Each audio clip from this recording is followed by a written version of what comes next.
ويل لكل همزة لمزة الذي جمع مالا وعدده.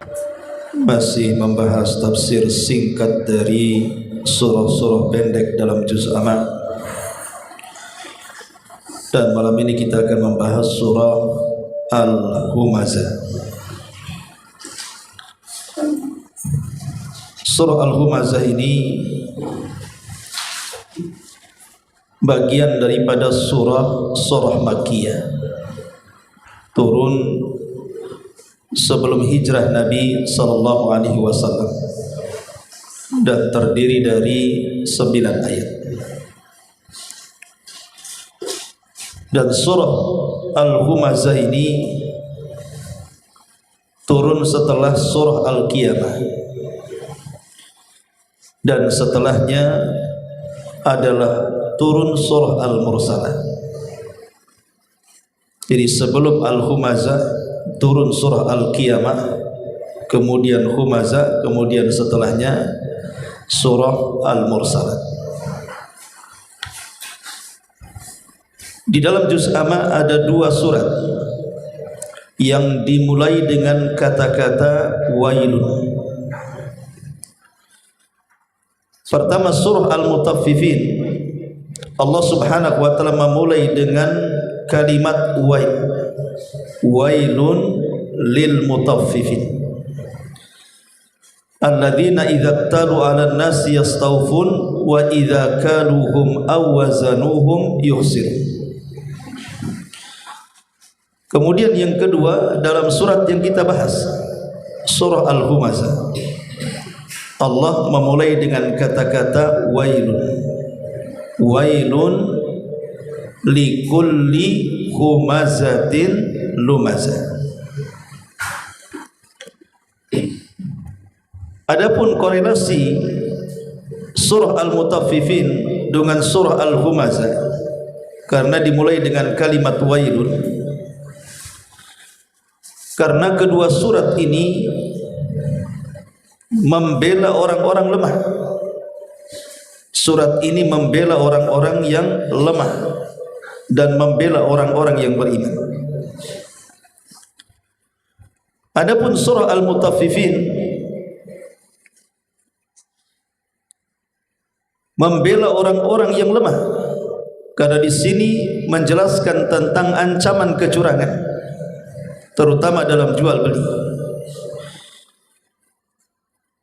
di mana Allah subhanahu wa ta'ala mengatakan wailul lil mutaffifin alladzina idza talu 'alan nasi yastawfun wa idza kaluhum aw wazanuhum yukhsirun.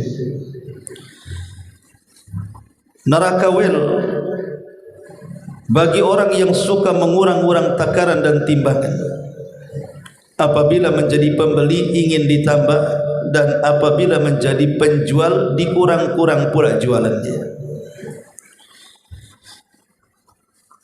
Dia tidak tahu terkadang pembeli ini orang miskin, pembeli ini anak yatim. Kemudian mereka mengurang-urang hak mereka. Maka siapapun yang mengurang-urang hak mereka, maka mereka diancam dengan kalimat wail, kebinasaan, kecelakaan atau neraka wel. Adapun surah Al-Humazah membela orang-orang yang lemah, karena biasanya orang yang banyak tertindas itu adalah orang-orang lemah, sementara yang menindas itu adalah orang-orang yang memiliki kemuliaan, harta, pangkat, jabatan, dan juga kepemimpinan. Sehingga terkadang karena merasa tinggi, merasa kaya, maka mereka mudah untuk mengejek orang-orang yang di bawahnya. Karena ejekan-ejekan di masyarakat dari orang-orang yang merasa kaya menganggap kita ini rakyat jelata, sehingga kalaupun diejek tidak bisa melawan. Makanya 2 surat ini membela orang-orang yang lemah dan mengancam dengan kata-kata wailun. Kalimat wail sendiri Menurut sebagian ahli tafsir, dia adalah wadin fi jahannam, sebuah lembah yang terdapat dalam neraka jahannam. Saking menakutkannya lembah Wail ini, karena dalamnya, gelapnya dan busuk baunya, karena seluruh nanah dan darah penduduk neraka masuk ke dalam lembah ini, sehingga sangat angker dan menakutkan. Sehingga jahannam sendiri setiap hari berlindung kepada Allah Subhanahu wa ta'ala dari lembahnya sendiri. Makanya kenapa setiap dosa yang dimulai dengan kalimat wail itu bukan dosa biasa, tapi digolongkan kepada dosa besar. Setiap dosa yang dimulai dengan kalimat wail, ketahuilah bahwa dosa itu adalah dosa besar. Contohnya Allah mengatakan wailun likulli affakin asim. Wailun, celaka, neraka wail bagi orang yang suka berdusta dan suka melakukan dosa. Berarti dusta itu dosa besar. Atau Allah Subhanahu wa ta'ala mengatakan wailun lil musallin alladzina hum an salatihim sahun. Neraka wail bagi orang-orang yang salat yang mereka lalai dalam salatnya. Maksud lalai dalam salatnya adalah mengakhir-akhirkan waktu sehingga keluar waktunya kemudian dia salat. Dosa besar mengakhir-akhirkan waktu salat. Atau Allah mengatakan wailul lil mutaffifin, neraka wail bagi orang yang mengurang-urang takaran dan timbangan untuk curang dalam dagang. Maka mengurang-urang takaran, timbangan, meteran untuk curang dalam dagang termasuk dosa besar, karena dimulai dengan kalimat wail. Termasuk dalam ayat ini wailun likulli humazatin lumazah. Neraka wail, celaka, likulli bagi tiap-tiap humazah, pengumpat, lumazah, lagi pencela. Ma'asyiral muslimin wal muslimat rahimani wa rahimakumullah. Apa arti humazah dan apa arti daripada lumazah? Para ulama mengatakan bahwa lumazah atau humazah yakunu bil fi'li. Jadi humazah itu mengejek manusia, merendahkan manusia dengan perbuatannya. Mungkin mengisyaratkan dengan perbuatannya, contohnya dengan matanya. Mengisyaratkan dengan matanya, tapi isyarat dalam rangka merendahkan orang. Atau isyarat tangan, merendahkan dengan tangannya. Kita lihat di masyarakat kadang-kadang merendahkan orang dengan jari ini kan. Apa orang itu? Gitu ya. Ini humazah. Hati-hati. Merendahkan orang dengan begini, ini humazah. Tidak boleh. Makanya Aisyah radhiyallahu anha saat kemudian mencela Safiyah Madunia, Nabi marah. Padahal Aisyah tidak bicara. Aisyah hanya mengisyaratkan tangannya bahwa Safiyah itu orangnya pendek, dia tinggi. Cuma dia tidak bicara Safiyah pendek, saya tinggi. Dia hanya mengisyaratkan dengan tangannya saja begitu. Maka Nabi SAW marah dan mengatakan, ya Aisyah, laqad qulti kalimatan law mujizat bihal bahru lamazazathu. Wahai Aisyah, engkau sudah mengucapkan satu kalimat yang kalau kalimat ini ditebar di lautan maka mencemari seluruh air lautan. Padahal satu kota Batam kalau sampah ini dikumpulkan, dan memang banyak sampah sekarang di kota Batam, ditebar ke lautan, tidak mungkin lautan satu dunia tercemari dengan sampah kota Batam ini. Tapi satu kalimat ghibah yang merendahkan orang lain bisa mencemarkan seluruh air lautan, kata Rasul. Karena dosa ghibah mencemarkan orang, merendahkan orang, maka itu bagian daripada dosa besar. Atau umpamanya memperagakan, ada orang pincang, antum peragakan pula cara jalannya, itu humazah. Atau ada orang buta, diperagakan dengan kedua mata kita untuk mengejeknya, itu namanya humazah. Atau ada orang yang sakit, kemudian kita memperagakan dengan badan kita seolah-olah sakit kayak dia, itu namanya humazah. Dan humazah ini kufur. Humazah ini adalah kekufuran. Begitu juga lumazah. Lumazah ini yakunu bil lisan, dengan lisannya, mengejek orang dengan lisannya. Orang gemuk dibilang gajah, orang kecil dibilang unyil, orang kurus dibilang apa? Orang kurus? Cacingan. Cacing ini. Orang hitam dibilang celeng, dibilang gelap, kan gitu ya. Macam-macam. Orang mungkin kurang cantik dibilang lampir, atau apa istilahnya. Itu namanya mengejek dengan lisannya. Humazah dan lumazah ini kufur. Kenapa kufur? Karena sesungguhnya dia bukan sedang mengejek fisik orang, tapi dia sedang mengejek zat yang menciptakan fisik orang. Siapa yang menciptakan? Allah. Kenapa diejek? Bukankah yang menciptakan manusia adalah Allah? Dan ketika Allah Subhanahu wa taala menciptakan fisik manusia, ada yang pincang, ada yang buta, ada yang gemuk, ada yang kurus, ada yang pendek, ada yang hitam, ada yang putih, dan begitu seterusnya. Ada hikmah di dalamnya yang manusia tidak tahu. Dan tidak ada fisik yang lebih baik dari seluruh makhluk yang Allah ciptakan melebihi manusia.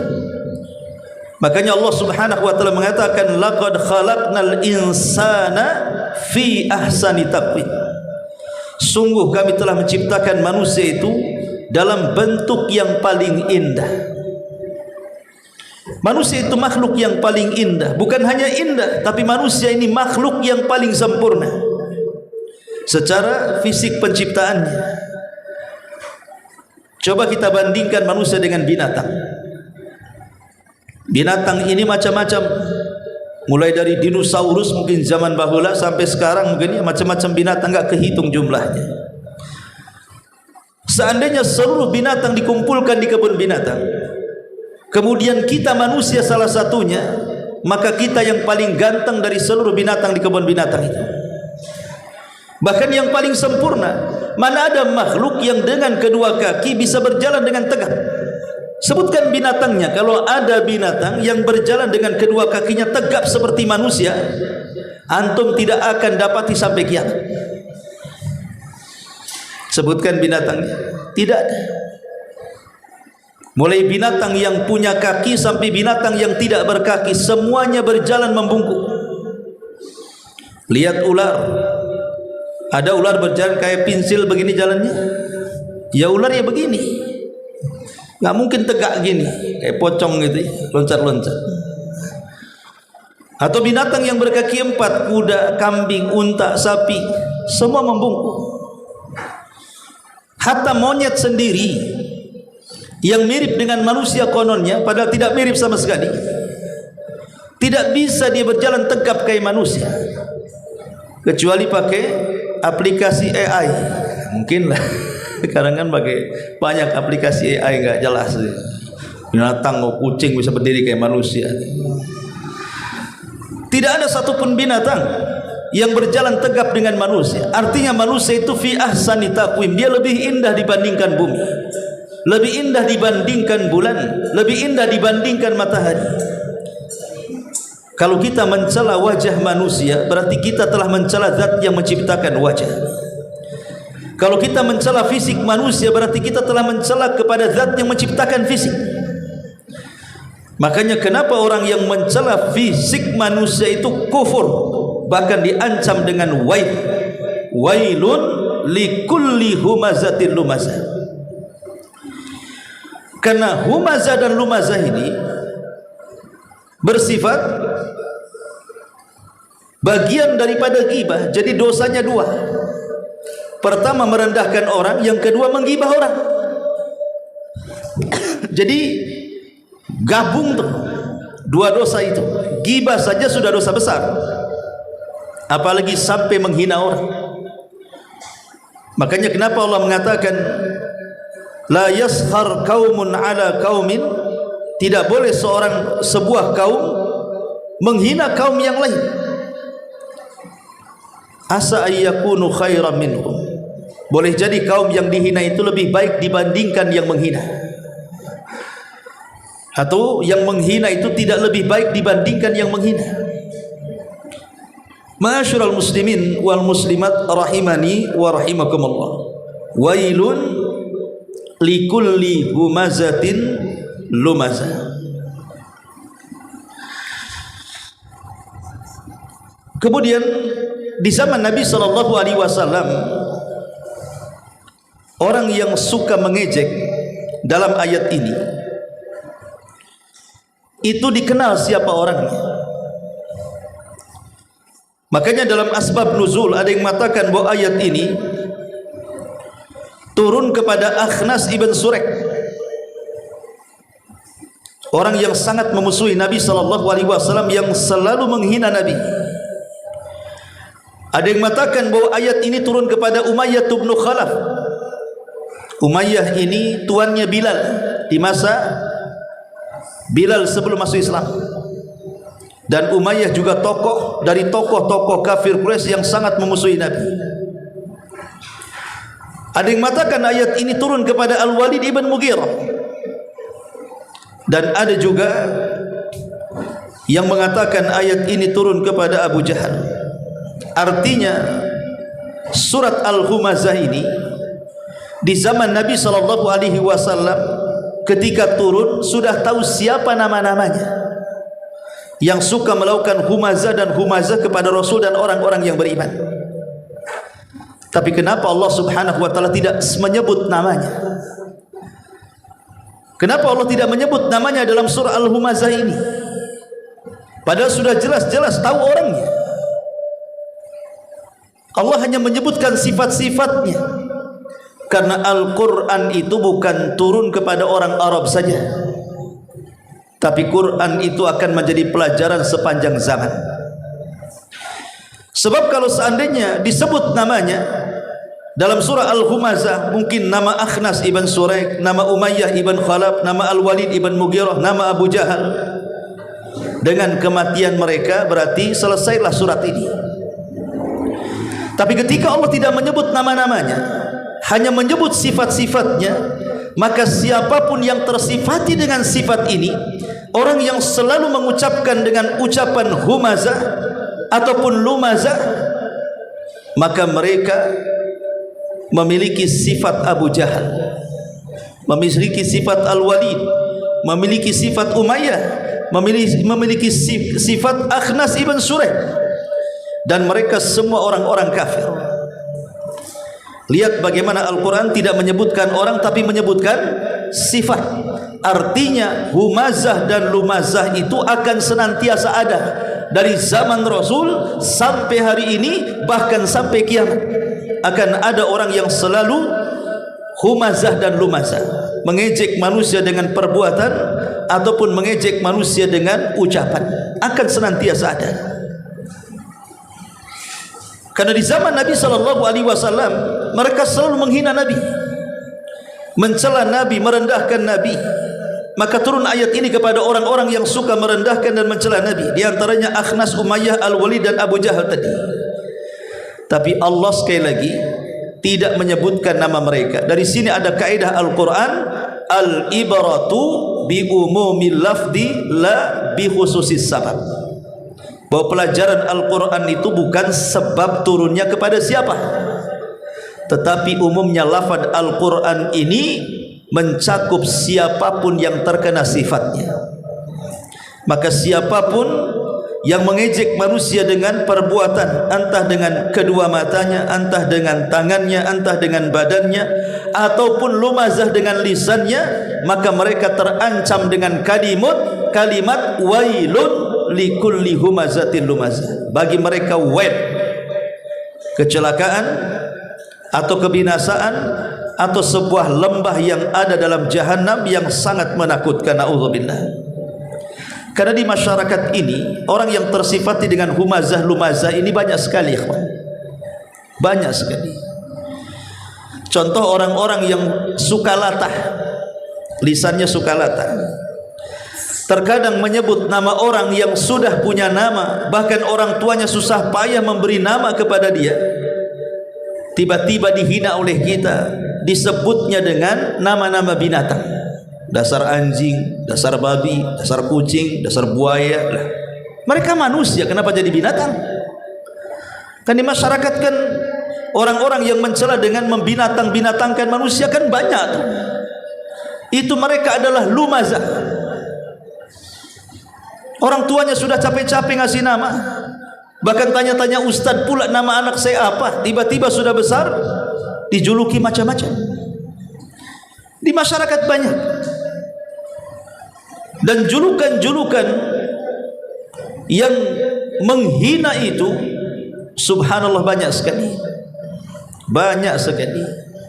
Kita tidak akan sebutkan karena antum lebih paham di masyarakat bagaimana orang mengejek orang lain itu dengan sebutan-sebutan yang tidak pantas dan tidak layak. Ma'asyiral muslimin wal muslimat rahimakumullah. Wailun likulli humazatin lumazah. Surah Lumazah ini memiliki 3 nama. Terkadang ulama menyebutnya surah Al-Humazah, dan itu yang ma'ruf dalam Quran. Terkadang menyebut surah Wailun likulli humazah. Terkadang disebut surat ini dengan surah Al-Khutamah, karena dalam ayat ini dalam surat ini tergantung ada nama atau ada kalimat Al-Khutamah, maka disebut juga surah Al-Khutamah, surah Wailun likulli humazah atau surah Al-Humazah yang paling singkat. Lah dalam surah Al-Humazah ini menjelaskan dosa besar, mencela manusia dan menggibah manusia. Kemudian Allah Subhanahu wa taala lanjutkan ayat, wailun likulli humazatin lumazah alladzi jama'a malan wa 'addada. Celaka setiap pengumpat lagi pencela yang mengumpulkan harta dan menghitung-hitungnya. Ikhwan, sebelum saya jelaskan ayat kedua, surah Al-Humazah ini kalau menurut tartib Al-Quran dari Al-Fatihah, Al-Baqarah, Al-Imran terus sampai kepada juz Amma, maka ayat atau surat sebelum surah Humazah itu adalah surah Al-Asr. Surah Al-Asr, kemudian surah Al-Humazah, kemudian Al-Fil, Quraisy, dan begitu seterusnya. Kenapa surah Al-Humazah ini didahului dengan suratul Asr? Karena suratul Asr ini menjelaskan tentang kerugian mutlak kepada manusia. Wal asri innal insana lafi khusrin. Demi masa sesungguhnya manusia itu di dalam kerugian. Namanya di dalam artinya tidak bisa keluar dari kerugian.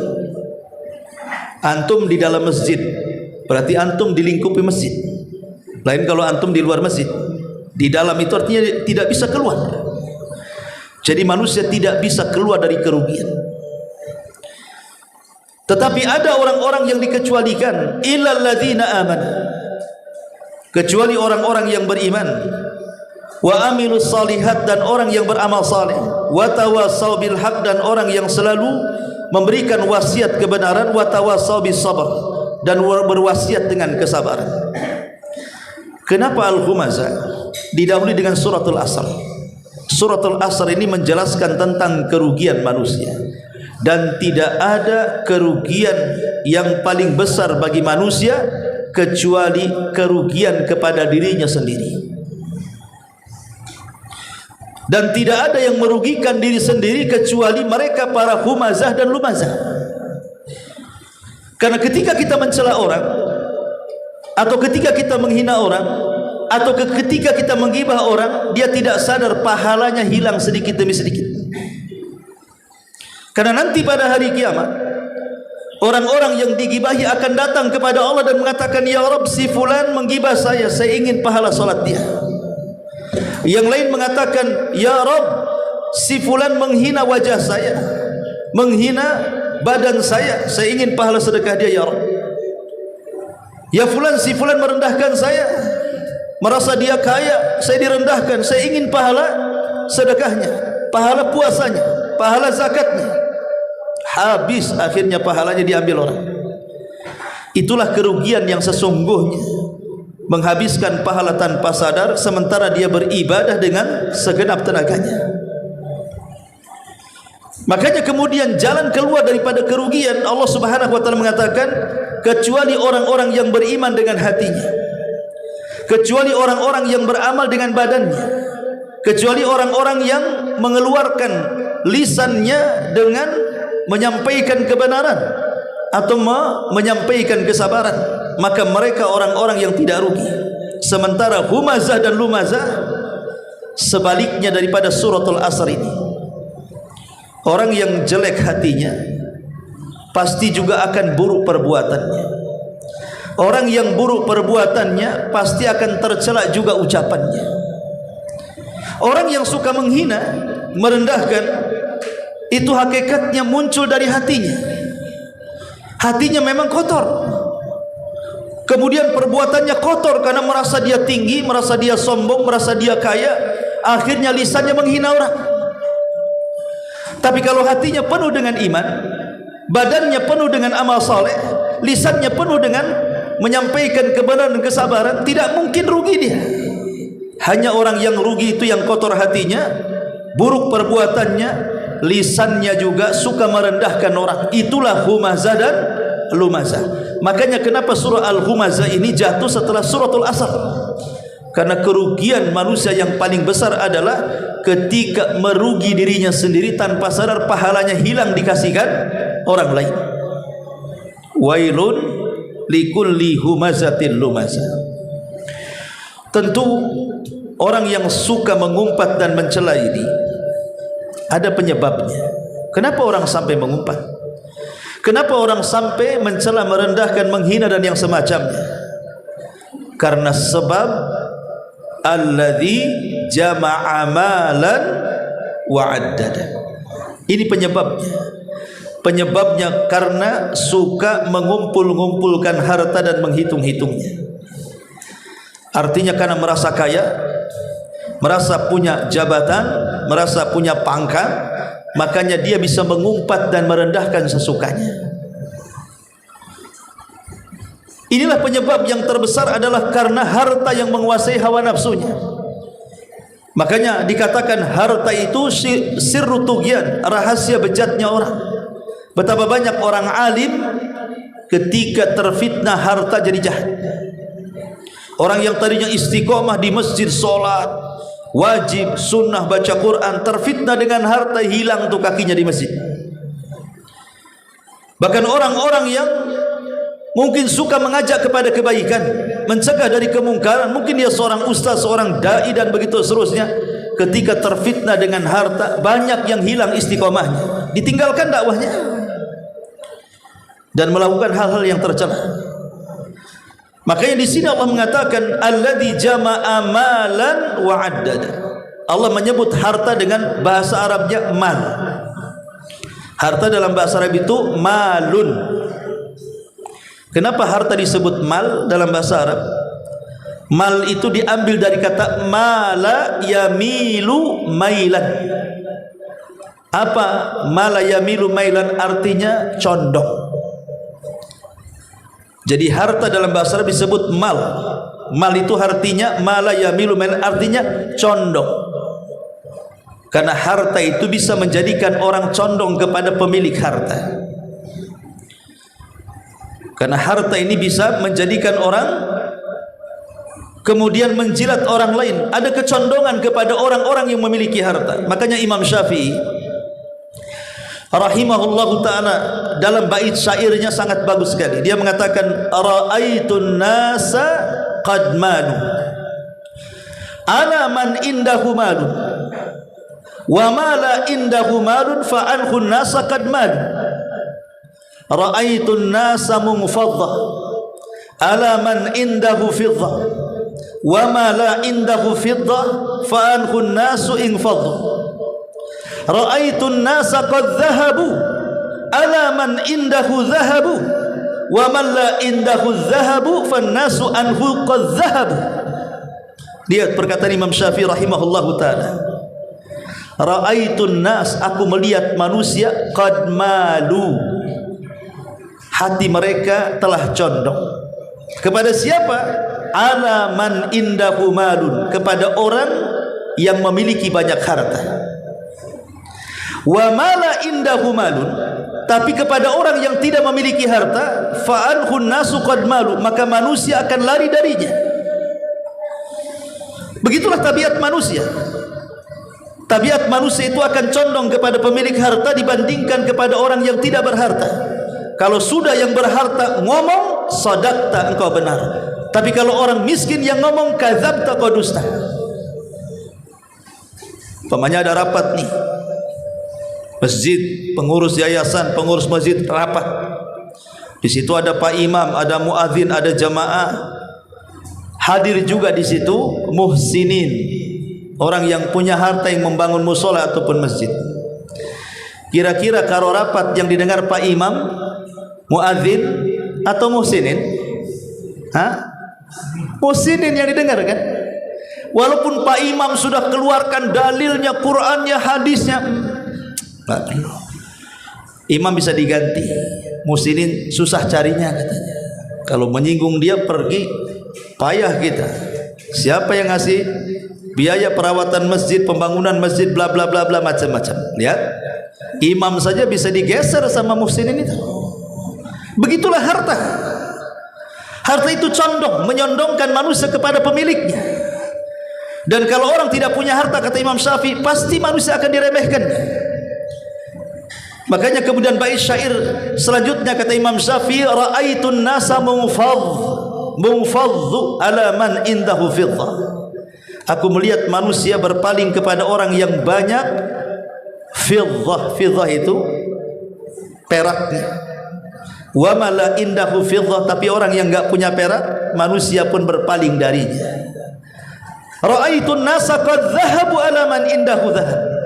Kalau aku melihat manusia pada pergi kepada pemilik emas, tetapi orang yang tidak punya emas, fa'anhun nasu qad dhahabu, manusia pun menyingkir dan tidak mau dekat kepadanya. Begitulah harta bagaikan besi berani menyedot orang, tapi kalau orang miskin enggak mau didekati. Dan itu terbukti. Lihat di kantor-kantor manapun, kalau yang datang pejabat, yang datang orang kaya, hormatnya luar biasa. Silahkan Pak, ini tempat duduknya. Ambil minuman, ambil kue, ambil toples, ambil apa. Kita yang datang ke kantor, lirik pun tidak. Disangkanya pengemis pula kita datang ke situ. Memang begitu manusia, memandang orang itu dari tampilan, dari kekayaan, pangkat dan jabatan. Coba lihat, ada orang meninggal, yang satu orang kaya, yang satu orang miskin. Kalau sudah orang kaya di jalan bikin macet pun bisa diurai. Polisi banyak, suara sirine dikeras-keraskan sampai orang nyinggir semua. Ini yang mati orang kaya nih. Kalau yang mati orang miskin peduli amat. Begitulah manusia. Makanya harta dalam Islam itu disebut mal karena ada kecondongan di situ. Atau mungkin contoh yang sederhana, saya punya anak gadis. Ada dua yang melamar anak gadis saya. Yang satu dokter spesialis, gajinya sebulan 100 juta, rumahnya megah di perumahan elit. Yang satu santri Jabal Uhud, tinggalnya di Ruli, hafal Quran. Kira-kira milih mantu yang mana? Ini dokter spesialis loh ya. gajinya 100 juta per bulan, rumahnya elit, mobilnya bagus, jelas juga maharnya banyak. Yang santri Jabal Luhur tinggal pula di balai sini, di Ruli, hafal Quran dia, tapi rumahnya kalau banjir kebanjiran. Kira-kira orang tua mana yang milih santri Jabal Luhur itu? Nanti aja lah, kau tunggu adiknya aja kalau ada lagi. Ini dulu dokter spesialis. Begitulah manusia, mereka kalah agama itu. Mau hafal Quran, mau mungkin hafalannya, kalau miskin itu nggak akan dipandang. Kalau ada pilihan orang kaya. Begitulah manusia dengan harta itu. Makanya harta disebut mal karena orang condong kepada pemiliknya, itu masalahnya. Lah di sini Allah mengatakan alladzi jama'a malan wa 'addada.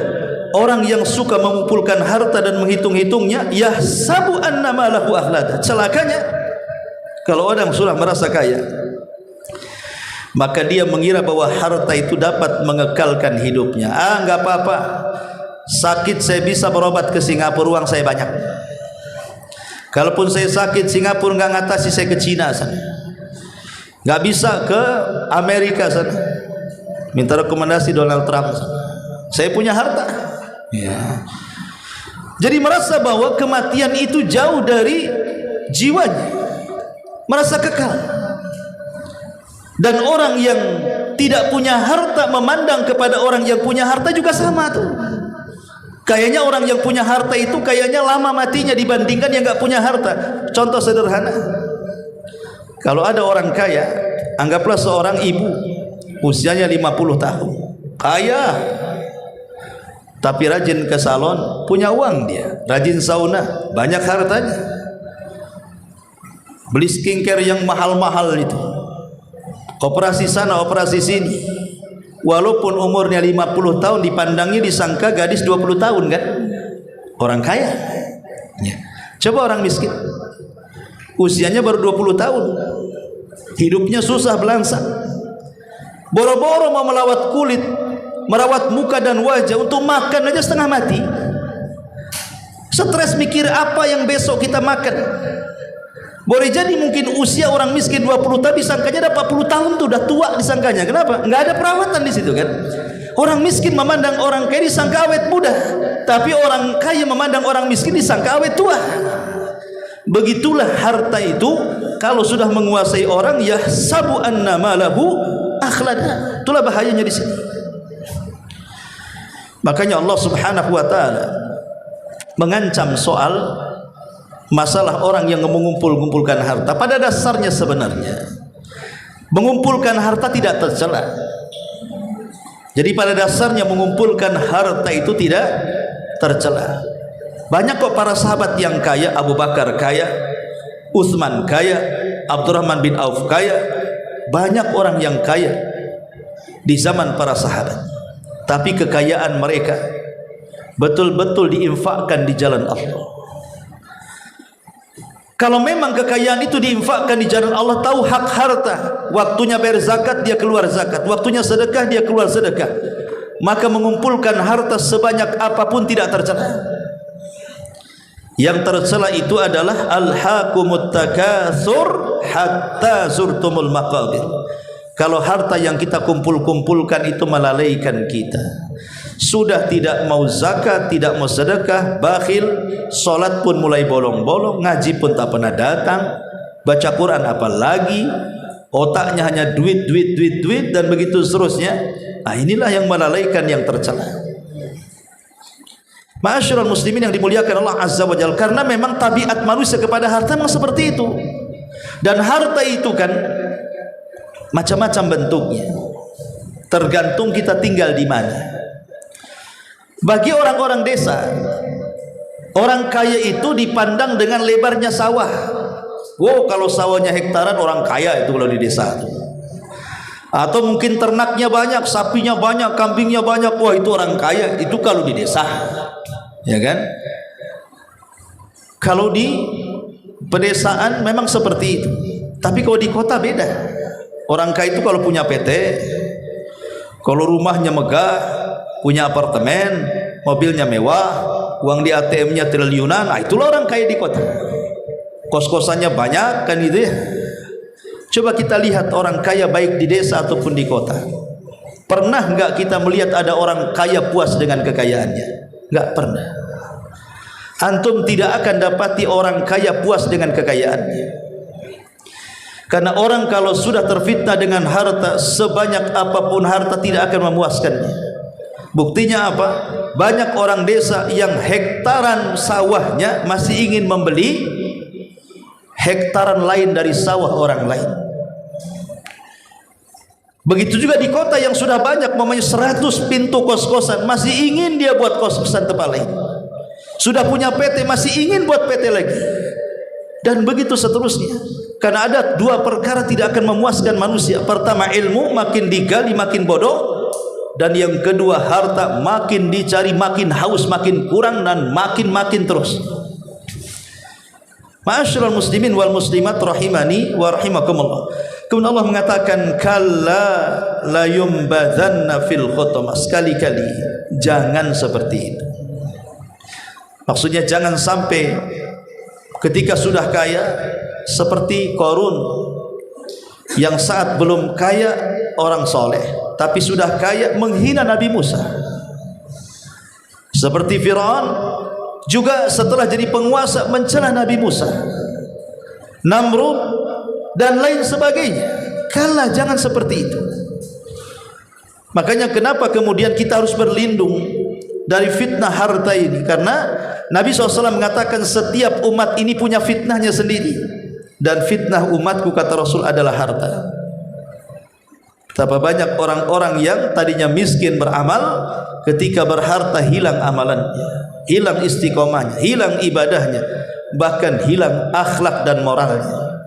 Kalla innal insana la yatgha an ra'ahus taghna. Sekali-kali jangan, terkadang manusia itu mudah melampaui batas ketika kekayaan dibentangkan di hadapannya. Kalla, jangan seperti itu. La yumbadzanna fil khutamah. Kelak dia pasti dilempar ke dalam neraka khutamah. Nabat itu artinya melempar dari ketinggian ke bawah, dicampakkan. Jadi kalau kita berada di bukit, di gunung, ambil batu kita campakkan ke bawah, dalam bahasa disebut nabat. Berarti la yumbadzanna artinya dilempar dengan keras ke dalam neraka khutamah. Ingat, fitnah harta ini di akhirat berat hisabnya. Kenapa? Karena tuntutannya dua. Min aina iktasabahu wa fima anfaqahu. Dari mana kau dapat? Kemana kau belanjakan? Kalau umur ditanya, umurmu kemana kau habiskan? Masa muda, kemana masa muda kau lampiaskan? Ilmu sudahkah kau amalkan? Tapi harta dua. Dari mana kau dapatkan? Kemana kau belanjakan? Ada orang yang selamat dari pertanyaan yang pertama, tidak selamat dari pertanyaan kedua. Dari mana kau dapatkan? Halal, ya Rabb, halal. Saya bekerja dengan keringat saya dari pagi sampai sore. Selamat dari pertanyaan pertama. Apakah dia selamat dari pertanyaan kedua? Kemana kau belanjakan? Rupanya untuk mabok, rupanya untuk judi, rupanya untuk zina, rupanya untuk membantu kemungkaran dan kemaksiatan. Enggak selamat dia dari pertanyaan kedua. Atau sebaliknya, dia selamat dari pertanyaan kedua. Ya Rabb, aku sumbangkan ke masjid lo, aku bantu fakir miskin lo, aku kasih itu pembangunan pesantren di mana-mana, aku bangun jalan untuk masyarakat. Oke, bagus. Pembelanjaannya, pertanyaannya, dari mana kau dapatkan? Hasil korupsi, ya Rabb. Oh, enggak bisa. Innallaha tayyibun la yaqbalu illa tayyiba. Allah itu baik, tidak menerima kecuali yang baik-baik. Ma'asyiral muslimin wal muslimat rahimani wa rahimakumullah. Kemudian Allah mengatakan wa ma adraka mal khutamah. Tahukah kamu apa neraka khutamah itu? Narullahil muqadah. Neraka khutamah adalah api yang Allah nyalakan sebesar-besarnya. Api di dunia ini, ikhwan, kalau untuk mengadab manusia satu bumi itu sudah cukup sebenarnya. Api yang ada di dunia yang hari-hari kita melihat api itu. Kalau untuk mengazab manusia dengan membakar manusia satu dunia, ini sudah cukup. Lihat kebakaran di Los Angeles sana, bukan hitungan bulan atau tahun, hari sudah membakar macam-macam, habis harta benda dengan sekejap. Tetapi rupanya azab neraka jauh lebih dahsyat dibandingkan api dunia, karena Rasul mengatakan narukum hadhi juz'un min sab'ina juz'an min nari jahannam. Api yang kalian nyalakan di dunia ini, kata Rasul, itu hanya satu bagian dari 70 bagian panasnya api jahannam. Bayangkan yang satu bagian saja ini sudah bisa membakar. Macam mana kalau panasnya 70 bagian dijadikan satu? Seberapa tuh panasnya? Kalau ada kebakaran gedung saja, kita bermeter-meter sudah terasa hawanya, padahal baru satu bagian. Macam mana kalau 70 bagian panas itu dijadikan satu? Boleh jadi mungkin sekian jauh api itu di sana, panasnya sudah menyentuh ke sini. Itulah Allah katakan narullahil muqadah allati tattali'u alal afidah, yang membakar naik sampai ke hati. Innaha alaihim muqsadah, sesungguhnya api itu tertutup rapat sebagai hukuman atas mereka, fi amadim mumaddadah, sementara mereka diikat pada tiang-tiang yang panjang. Ikhwan, maksudnya apa ayat ini? Kalau ada kebakaran, kemudian kita ada di dalamnya, boleh jadi kematiannya sebentar saja kan. Pokoknya ada nih api besar, tiba-tiba kita dilempar ke dalam api, mungkin tidak lama kita akan mati di situ, sakitnya sebentar. Tapi kalau seandainya kita berada di tengah-tengah di sini, sementara di sekeliling kita ada api, api itu tidak menyentuh kita, hanya hawanya saja sampai kepada kita. Kemudian hawa itulah yang sedikit-sedikit akhirnya mengelupaskan kulit, kemudian menembus ke tulang, kemudian menembus ke hati. Kita tidak bisa bayangkan sakit dan tersiksanya orang itu, karena terbakar secara langsung. Dengan terkena hawanya panas, itu lebih tersiksa dengan terkena hawanya itu. Kalau orang masuk ke dalam api sekejap aja dia mati, selesailah sakitnya. Tapi kalau orang kemudian terkena hawanya, dikelilingi api, sementara kita berada di tiang, kemudian diikat di tiang, fi amadim mumaddadah, kita diikat di tiang, kemudian apinya melingkar, kemudian hawanya tembus ke hati kita sampai ke dada kita, itu lebih menyiksa dibandingkan langsung masuk ke dalam api. Makanya Allah mengatakan allati tattali'u al-afidah innaha alaihim muqsadatun fi amadim mumaddadah, yang membakar naik sampai ke hati. Sesungguhnya api itu tertutup rapat atas mereka, sedangkan mereka diikat di tiang-tiang yang panjang di neraka. Inilah siksaan.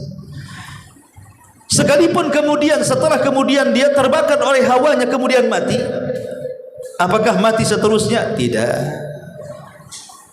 Allah Subhanahu wa taala mengatakan di dalam surah Al-A'la bahwa orang-orang di neraka itu mereka tidak akan mati dan tidak akan pernah hidup.